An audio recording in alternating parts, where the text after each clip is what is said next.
Hello, everyone. I'd like to welcome you to today's edition of the Our America channel. My name is Thornton Pereira. I'm a citizen, a patriot, and I care very deeply about our country. Today, I'd like to talk about the whole area about facts and feelings. We got a lot of people who are going all over the map on these things. Now, I will tell you, I try to be a rationalist. What that means is that I try to allow information and data, quantifiable data, that's documented and replicated, that I can trust as a way to build some knowledge about what's going on in the world. So I have an aversion. I mistrust when people allow their only basis for understanding things to be their feelings. I'm not saying that's wrong, but like I said, I just mistrust that because it's been my experience, it's been my observation for a long time now that a lot of people who are operating purely out of their feelings don't know what they're talking about. I have no problem saying that. And I've run across this all over the place. In the corporate world, working for myself, in personal relationships, in friendships, acquaintances, and yes, in our political and social environment. I heard people just saying all sorts of nonsense. And it's like, I look at this and go like, that's not true. But. And it's like, okay. And after a while, it just becomes like the ranting of a lunatic. Now, I know a lot of you may not like that. That's understandable. Your feelings might get hurt. I'm sorry. I'm not trying to attack you.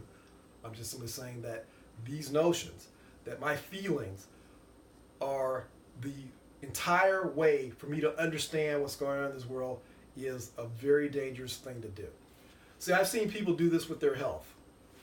I'm not, someone who's hardcore about my health, but I try to do a pretty good job about it, and I think, comparatively speaking, I'm okay. But I see people who have horrible health conditions, and they're usually self-imposed. And you know why?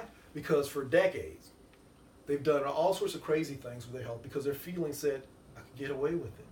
Oh, I could smoke for decades. I can't believe I got lung cancer and emphysema. Oh, I can drink like a fish. I can't believe I have liver failure and liver cancer. I've seen that happen time and time and time again. And if you say something about it, people will say, I feel like, and it's like, okay, fine.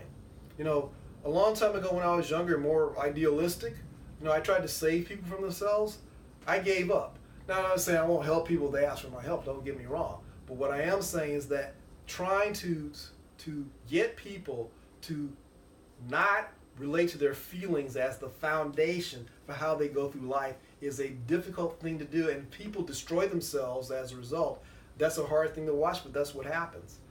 What I'm most concerned about in this country is that there are a lot of people in our country who are relying on their feelings and reacting to what politicians say. And again, I'm not talking about any particular politician. You can take that for what it's worth. If you support this politician or that Trump politician and you let your feelings run wild as a result, I'm telling you that if you don't examine this stuff, you can make some really bad decisions. I can tell you, and I am going to be political here for a second, there are people on the left who believe all sorts of stuff that's nonsense, but their feelings say it's true, and then they wonder why things go the way they don't want. I've seen people on the right who hear and believe all sorts of nonsense. And they go, yeah, that's it, that's the answer. And then when things don't go the way they want, they get bent out of shape. And there's this unwillingness, some people have called it anti-intellectualism, a fantasy state, things, whatever you may want to call it. I really don't care what label you use. All I'm simply saying is that if you allow your emotions to have you all over the map and use that as the basis for trying to understand what's going on, you're going to screw yourself and potentially screw your country. I've seen it happen over and over again. As I've said in other videos, I'm a student of human history, and you can see riots and mass murders and wars and genocides happen because people get riled up. Their feelings go all over the map. Their feelings go, yeah, let's do this, let's do this, let's do that. And then they go, oh, what happened? Well, you let your feelings run your life as opposed to your mind.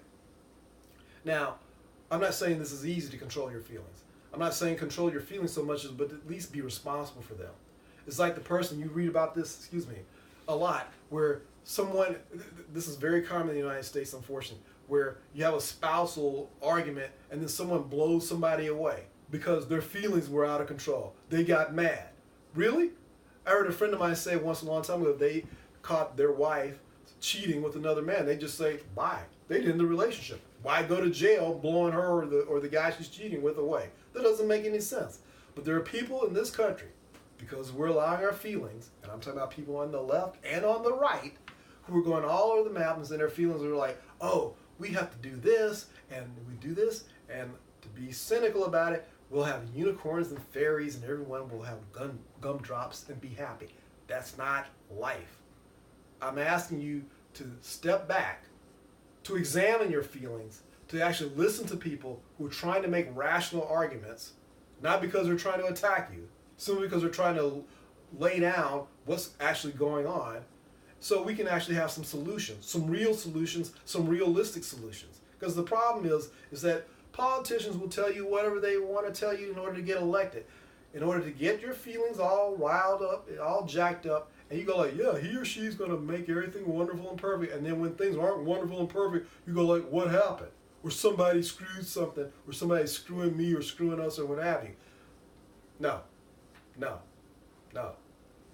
By training, I'm an engineer, educationally speaking, and I like to follow science and things of that nature because I know engineers and scientists are not perfect people, but at least they are attempting to try to use information and data to understand things, because the things we do in this world today are complex.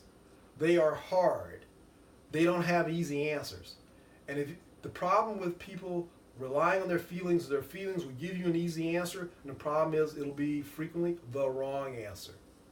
I'm asking you to try to step back from this sort of emotional, uncontrolled state that a lot of us are in, and to be able to do things in a calm, clear, open way, because that'll be the way we understand what's going on.